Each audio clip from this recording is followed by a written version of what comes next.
ska ni vara hjärtligt välkomna till ytterligare en lunchpresentation. Hej Simon! Tjenare. Normalt sett när vi har det här formatet så kanske det brukar vara Fredrik som sitter här och pratar lite. Fredrik är alltid upptagen på många håll och kanter och idag var han upptagen med någonting som gör att det är du och jag som står här istället. Precis så. IoT Lab, SMF, brukar vi presentera det kanske lite kort vad det här projektet är för någonting. Simon, är det något du skulle kunna bara, vad handlar det här om IoT Lab, SMF? Många förkortningar. Precis. Vi vill ju då sprida kunskapen om IoT och då så har vi riktat in oss på små och medelstora företag helt enkelt. SMF, IoT Lab för SMF heter ju projektet. Och det finansieras ju av Tillväxtverket och Region Kalmar och Kronoberg. Så vi genomför ju en hel del med aktiviteter här. Vi har workshops, vi har föreläsningar, inspirationsföreläsningar och det som vi kommer få ta del av här nu då, en fördjupande föreläsning. Så, Exakt. Och jag presenterade mig inte och jag har inte varit så kanske synlig i projektet. Simon, de som har varit med har kanske träffat dig. Johan Litet heter jag är på programansvarig för webbprogrammerarutbildningen här vid Linnéuniversitetet och har jobbat här ett 20-tal år. Och är med i det här projektet kanske lite mer på att ta hand om datan så småningom, visualisering och de bitarna misstänker jag då. Och Simon, kör du en kort, vem är du? Det är väl lika bra. Simon Westlund heter jag och är ju då forskningsingenjör i det här projektet. Vi är ju 2 forskningsingenjörer i projektet. Jag och Mustafa som är ute och tittar på olika typer av projekt. Vi håller till i labbet och vi ser till så att projektet gör de aktiviteterna och fyller dem, eller når de målen som vi ska helt enkelt. Precis. Ja, men bra. Idag, den här fördjupande föreläsningen, det är en föreläsning som Fredrik, eller en intervju som Fredrik har hållit med Tim Hess från Helium, ett amerikanskt företag inom IoT-sfären. Och för att ge lite introduktion och backstory till det här då, så kan man ju säga att just det här att när vi ska koppla upp, nu har jag ingen fin sensor här, du kanske har något på ditt bord, men när vi ska koppla upp sensorer och IoT-prylar i allmänhet så finns det ju massvis med kommunikationsnät vi kan välja på. Alla nät har sina för- och nackdelar. Jag menar, hade vi klarat oss med wifi så hade det kanske inte funnits någonting mer, men i många fall så behöver vi kunna skicka data mycket längre än vad wifi når. Vi behöver ha protokoll som är strömsnåla. Vi behöver ha protokoll som har täckning. Alltså det är också en viktig del såklart att det finns täckning i de zoner där vi agerar då. Och LoRaWAN har vi säkert stött på tidigare och pratat en del om, och det är ju en av de här teknikerna då som man kan använda för att koppla upp just små sensorer. Där kan man ju bland annat använda sig av nu tappar jag namnet, The Open Network heter det inte, The Things Network heter det, som är ett öppet initiativ där vem som helst kan sätta upp gateways på det här LoRaWAN-nätverket och då få täckning den vägen. Helium har väl tagit en liten annan approach, ett amerikanskt initiativ som har spritt sig kan man säga, där man kombinerar då en kryptovaluta med också den här typen av gateways för att få ett incitament att bygga ut nätet, att underhålla nätet, att leverera ett stabilt och bra nät. När Fredrik genomförde den här intervjun i somras så pratade de lite om i intervjun att det är 80 000 enheter då, eller sådana här gateways som är på plats runt om i världen. Det där har exploderat. Idag börjar vi närma oss med rask takt 300 000 uppkopplade gateways, alltså accesspunkter. Och sen utöver det så tillkommer då givetvis alla IoT-prylar som kan använda de här accesspunkterna för att kommunicera. Så det har verkligen exploderat. Så att ta de siffrorna som nämns med en nypa salt är väl det jag vill säga.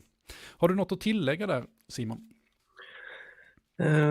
Egentligen inte, men efter föreläsningen så har ju de som är med här fått en länk till ett Zoom-möte där vi då kan samlas efter den här presentationen och vi då kan diskutera hur ni tycker att presentationen var, vad tar ni med er framöver, och även vill vi ju då få in feedback på vad ni vill höra mer utav framöver.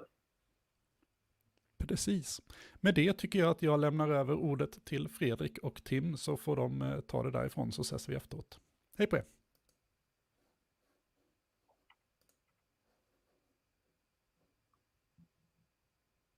welcome, Timothy. Tim from Helium. Really appreciate you having me again. With that, I'll get started. So about Helium. Helium was founded in 2013 with a mission to make it easier to build decentralized wireless networks. So we've been backed by multiple VCs. Some like to say Google Ventures is the most reputable one, but there's plenty of them, including Khosla Ventures, FirstMark, Multicoin Capital, Mark Benioff. The list just goes on and on, USV as well. And they've really helped get us off the ground and into the HNT incentive model that we're in now. And we couldn't have come out with the original Helium hotspot or been making as much network and blockchain progress as we have without these VCs. So we're more than thankful. And with these VCs, we've raised a total of over $50 million to go towards working on everything from the original tech to now the People's Network. So Helium hotspots, HNT miners, are powered by LongFi. As you said, that's sort of the combination between LoRaWAN and the Helium blockchain. You bring those together, and we call it LongFi. So this protocol is really, it's uncomparable to any other wireless networks like Wi-Fi or 5G, for example. I know a lot of people have said that, oh, Starlink is going to be the biggest game changer in wireless. No one's seen anything like Starlink before. All you need is a view of the sky and you'll have wireless coverage, but you still need compatible hardware in the devices to connect to the Starlink gateways. And it won't be as far away as LoRaWAN coverage, which can be up to 200 times as far of a reach as Wi-Fi.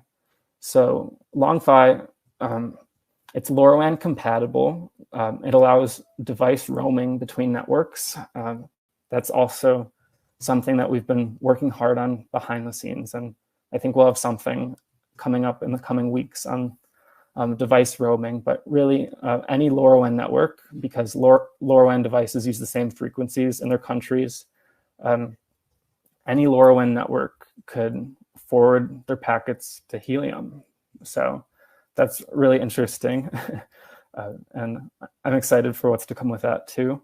And then also micropayment transactions. So like I said before, 100,000 data credits go into $1. So that allows you to spend very small amounts at a time. And cellular, for example, has base fees, sometimes around $5 a month just to use a GPS tracker. And with LoRaWAN, you could spend less than a penny per month if you're sending the signal that infrequently. So it's really pay as you choose for how much data you'd like. Yeah.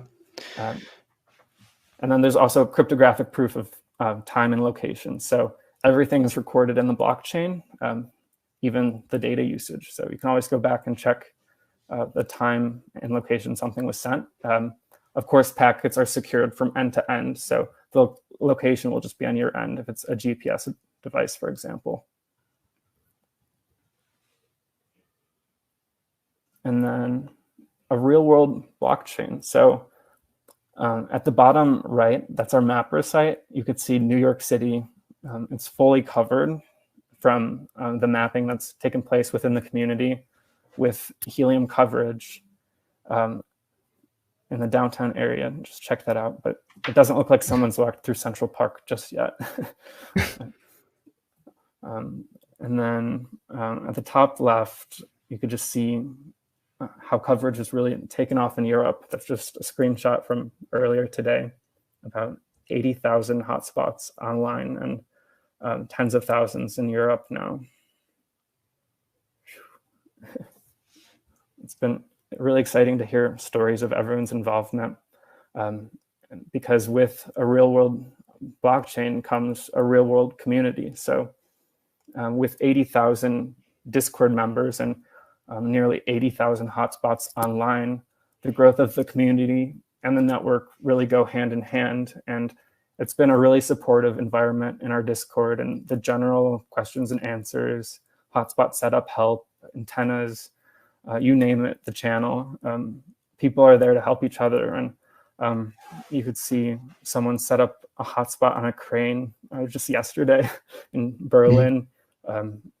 Before reposting that on our page, we made sure they had permission to do that, because everyone should make sure that they have permission to provide coverage before placing a hotspot. But that's definitely an ideal location for LoRaWAN. It's as high as possible with a clear view. And then people also love setting up the rooftop setup. So here's a 5.8 dBi antenna in Canada. And it's one of the top earners because of that higher altitude clear view that helps reach nearby hotspots for proof of coverage. So I guess that there is a lot of people that are getting experts in antennas and and radio technology just by working with setting up your Helium hotspots. So Definitely. so yeah, I was mentioned about you mentioned earlier about data credits. I think that is also, I mean, the incentive model is obviously that you're going to transport data through the network. And just to give you those that are listening an idea on how much or little it actually costs of sending data. So let's say that you have a sensor that is sending one package every 10 minutes, which by LoRaWAN standards might be a quite high frequency, depending on the application, of course. It would cost more or less like 50 cents per year in cost if you would pay it. So it's not that much. 50 US cents, that is. So yeah, every 100,000 packets is $1. So it sounds like that would be around 50,000 packets for a year then, which comes out to about 50 cents. So it's definitely really reasonable, and this allows anyone to really play with network coverage and get set up with devices and start using the coverage anywhere they'd like. So we're really excited. And you get, I don't think you have mentioned it, but you get 10,000 data credits for free. So it's everyone. It's, as I see it, I consider this as sort of a free network for developers, because with 10,000 data credits, you come a long way. So if you sign up, it's just console.helium.com. And we've had this promotion running for a while now. I can't say for sure whether it'll be an indefinite program, but if you just sign up for an account and start using Console, you'll get 10,000 free data credits for your devices. It's been pretty sweet, and it's helped get a lot of cool use cases off the ground so far that I've been excited about. And then I just have to include the creators in our community. This is a big part of what I do from day to day, is talking with creators and their teams. So Ed Ballou, that's him setting up a rooftop setup in the top right corner. iJustine, we've worked closely with her team in getting her set up, providing coverage, and she's providing coverage across the Los Angeles area now. So in her most recent video, she included Helium as her favorite app of 2021 so far, which has been really exciting. She's definitely been one of my favorite tech content creators, and I think she's really been changing the game with her content recently. And then NTC Reviews, I've worked closely, and you can just see his barn hotspot setup in the top, bottom right corner there. He said he gets close to 100 witnesses, because that's in New Jersey. It's just outside of the New York City area, but all the way into the city, because LoRaWAN can just extend that far with a clear view. As well as we have the top cryptocurrency YouTube channel, VOSCoin. Drew has worked really closely with us, and he worked closely with Syncrobit to launch his own custom gateway that he sold 1,337 units of within 12 hours. So he sold out of that. That was a limited supply. And it's really, it's been awesome to see these influencers with their own projects. I know a couple others are working on their custom gateways or custom trackers and things like that.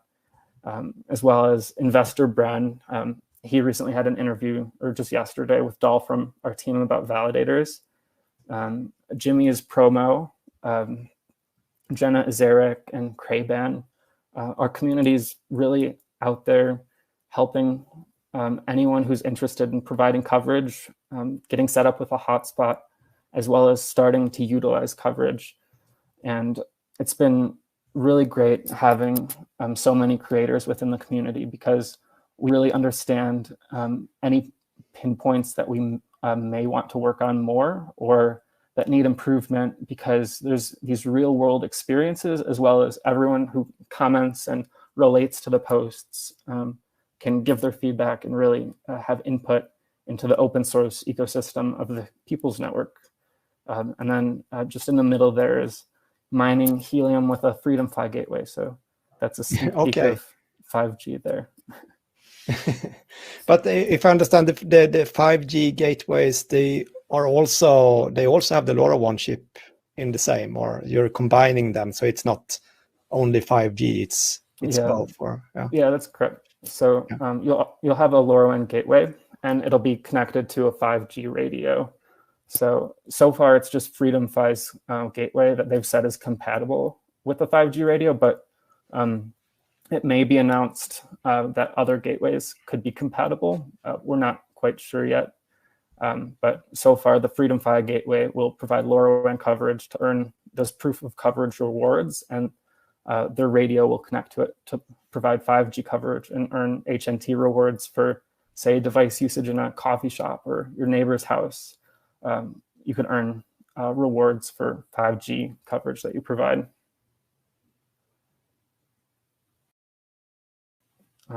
So why helium?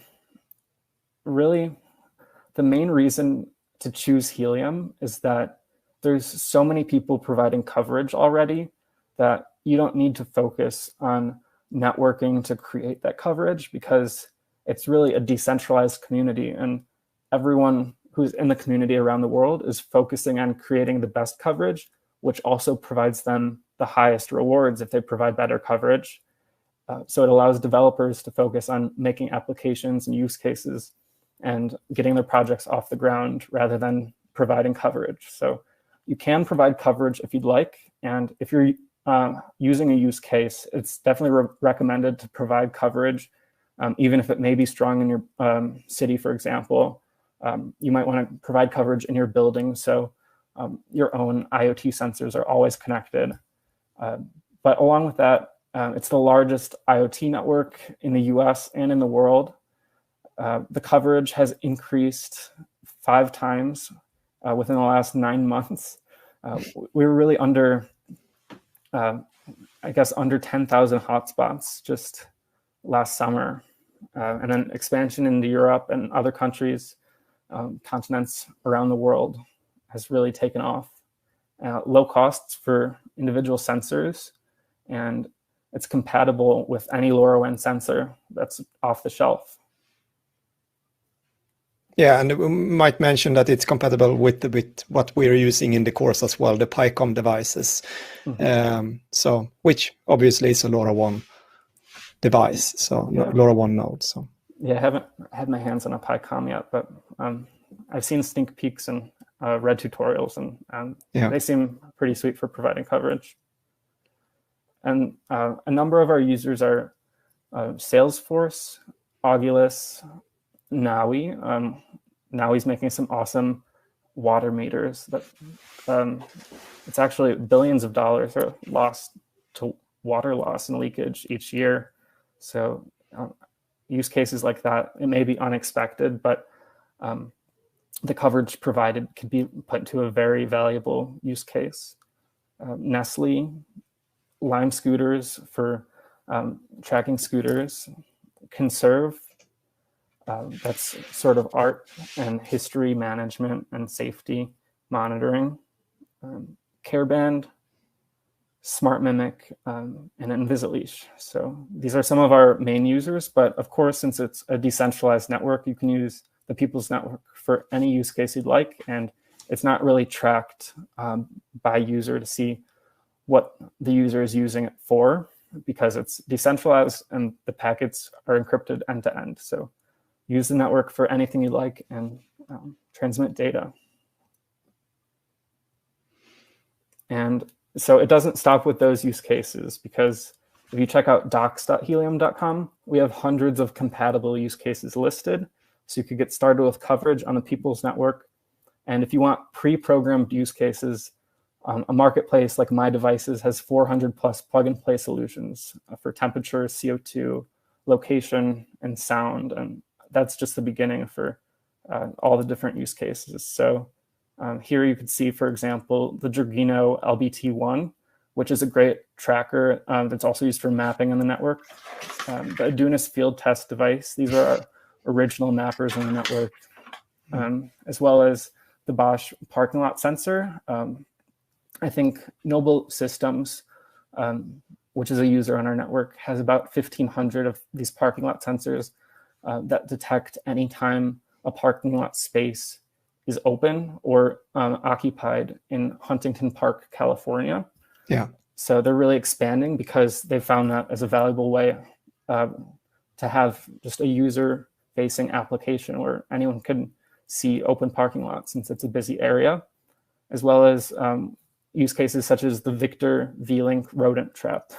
Some of our creators in the community have really liked those because it'll tell you when the rat is trapped or mouse without having to look in the trap, because that's definitely not one of your favorite parts of setting up a mouse or rat trap, is checking the trap. So you'll know if something's in there. And it's just a matter of taking it out. So I got a question here about the 5G gateway. Is that only US or is it Europe as well? So it'll be in the United States to start, and closer to the end of the year, it'll be announced other areas that may participate in the 5G launch. But so far, CBRS in 2020, it's really been legalized within all of the United States. So it's just North America to start, and hopefully the regulations become more clear in Europe and other regions.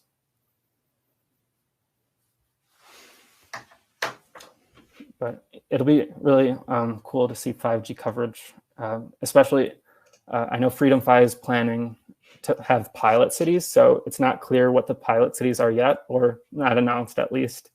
But just to see coverage really solidify and hardware be dedicated to certain areas to show the People's Network and its strength in really coming together to create a strong network that could be used anywhere for 5G coverage around the globe. And hopefully eventually we have a network where everyone's providing coverage for each other rather than relying on telecoms and actually making HNT for doing so.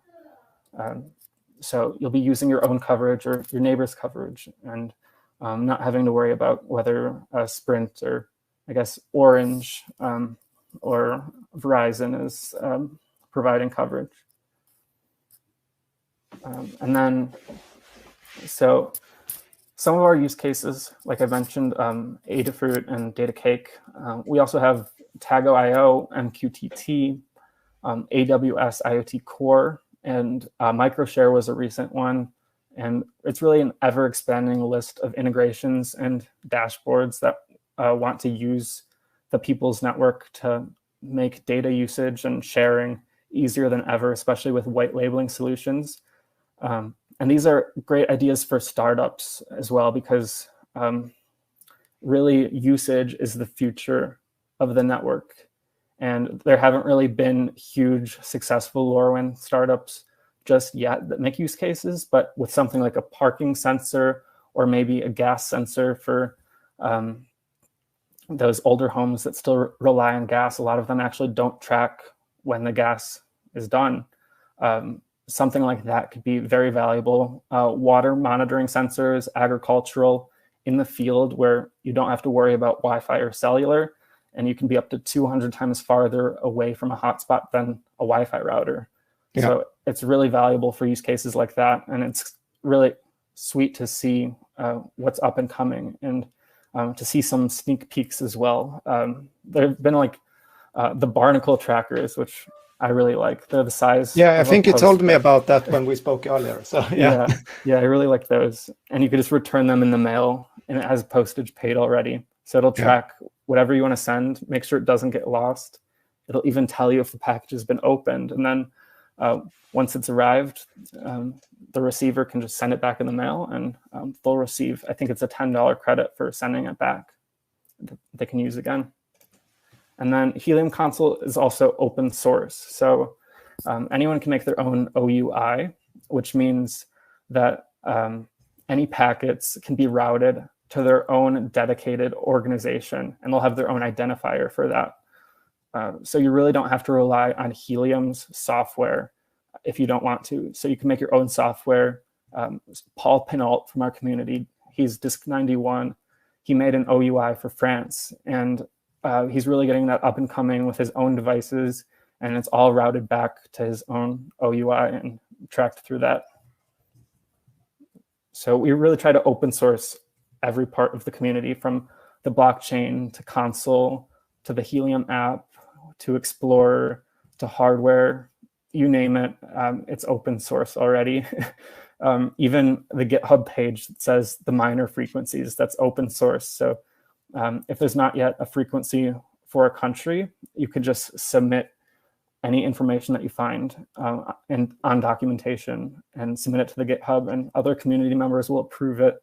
And it's a great way to expand knowledge about LoRaWAN through an open source nature. You actually have on your GitHub, you actually have a pretty decent device repository of payload decoders.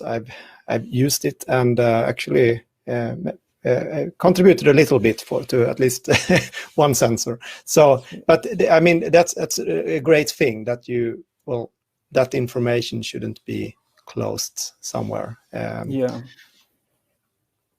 companies like Rack Wireless, they make our Helium developer kit, but they also make so many different WizBlock kits and IoT devices, and will really help you out.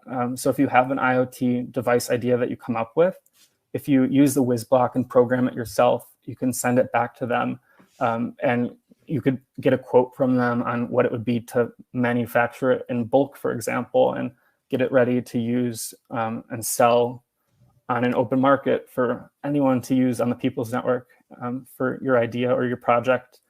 So it's really a great up and coming open source community, and we would like more developer involvement.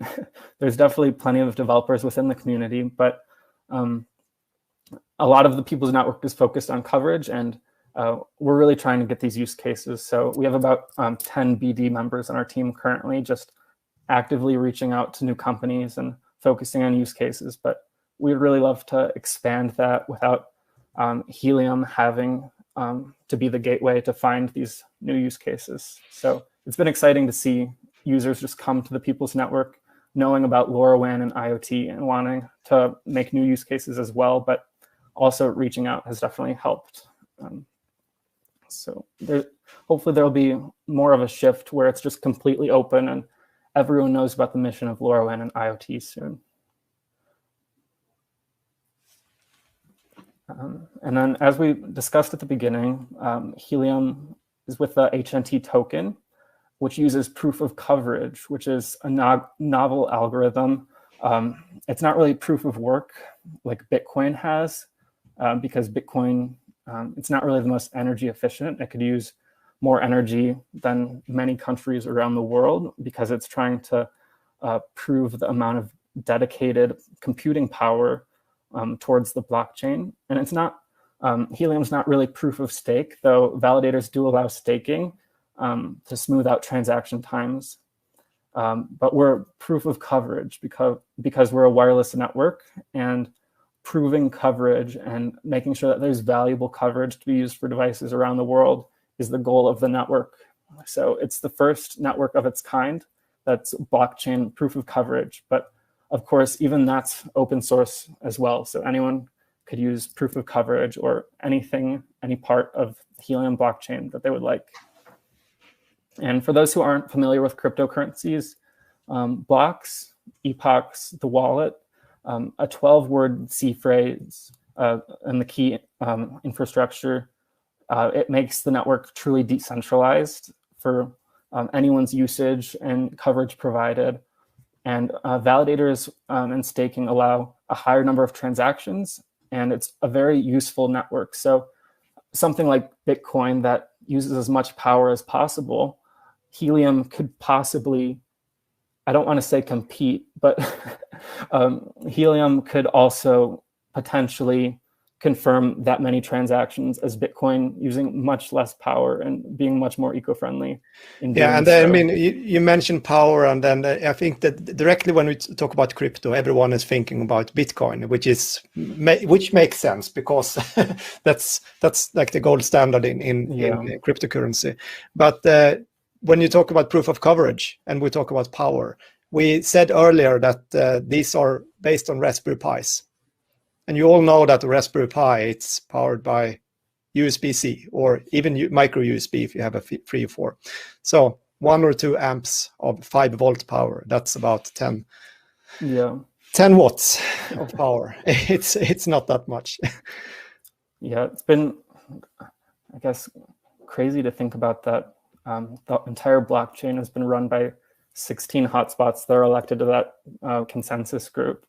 Yeah, but that's changing. So it'll be validators and it'll be really stable cloud servers running the blockchain that are also hopefully power efficient, because these staking server providers are trying to optimize the power output rather than use as much power as possible. 4 minutes, it's okay if we go a little bit over. Yeah. So then, okay, why blockchain?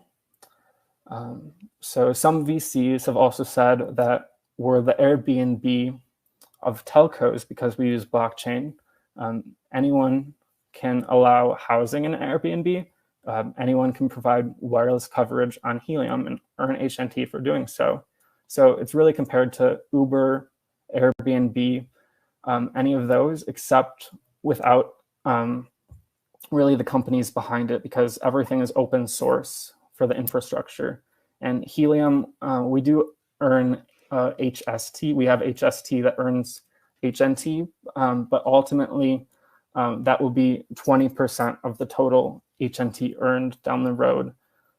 So it's not really these big figures behind blockchains, and HNT can definitely revolutionize how wireless infrastructure is being built, because companies have seen that with 5G, it's actually difficult to fill in all those gaps. And if there's someone living in one of those gaps, they could just provide coverage, since it'll be a valuable spot, since there's no coverage there already. It should earn better than a very dense area for coverage. So it's really incentivized to fill in all of those gaps with HNT, and the end user will be rewarded for providing any missing coverage. So it's really been a rate unseen by traditional wireless networks. We think we've been the fastest network to expand globally within 24 months, going from 0 to 94 countries. It's really mind-blowing. The stats, if you just look at our Explorer page, explorer.helium.com, it's really great to see. There have been almost 30,000 hotspots in the past month, which is nearly half of the entire network added in the last month. And here's just a slide for the future plans. We've already discussed that there's 500,000 plus hotspots, over 1 million chips on order to go towards hotspots on the network. Validators will help with scalability. Light hotspots will decrease the hardware cost while also making it where hotspots don't need to sync to the blockchain, which could be a prohibiting factor in itself for users to provide coverage. So there won't be that prohibiting factor anymore. There will be more wireless protocols and new community discussion for these protocols, including Wi-Fi. I don't know if I've mentioned that, but it's been actively looked into before, and citywide Wi-Fi is an active discussion within the community, because connecting to Wi-Fi without having to have your own router in your home would be sweet, but you could also have your own router to provide Wi-Fi coverage to your neighbors. Okay. So that's exciting. And then just a fully decentralized internet run by the people, for the people, because really the tech is there where these telcos don't need to provide the infrastructure. So maybe in the more rural areas for cellular coverage, there may need to be cell towers and roaming into these other networks. But in dense areas, people can really provide their own coverage for any protocol. Yeah, but you mentioned the word roaming, if we stick to LoRaWAN and roaming, there are a lot of other LoRaWAN networks. We had a presentation just the other day, and they had like their own LoRaWAN gateways in a lot of buildings all over Sweden, and we have all these municipalities and cities, and also private companies that have their own LoRaWAN networks. Mm-hmm. So how does Helium fit into that? So it's really LoRaWAN.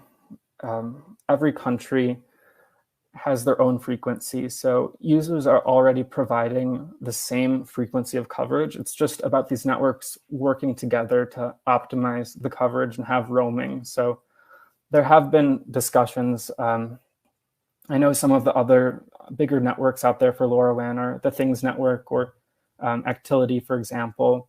And I believe that roaming is definitely a big up-and-coming factor for making LoRaWAN developers all come together along with those providing coverage. And I hope to see it soon. I think that roaming will be coming as one of the bigger projects within the People's Network, and I'm excited to see who really wants to work on roaming. So I believe in our BD team, but also if anyone else wants to reach out to us first, that would be much appreciated. And we've had plenty of users reach out as well. And just the gaining awareness with tens of thousands of hotspots coming on each month has really brought about these other LoRaWAN companies looking into reaching out and opening more discussions. So I'm optimistic about roaming as well. So that's what I had for you guys today. If you'd like to join the movement, visit helium.com. If you have any questions after this, just reach out to me at timothy@helium.com. I'm happy to help you get involved. But if you'd like to get involved on your own, our Discord channel is it's the biggest place to do this, with 80,000 members coming up today or tomorrow, most likely, hand in hand with those hotspot numbers, as well as our Twitter. We send out lots of educational content if you'd like to stay in the loop or get involved with development on GitHub. They're all Helium for the handles. Thank you everyone for listening, and I'm so grateful that Tim joined in from Helium today. Thank you. Thank you. Yeah, thanks again for having me.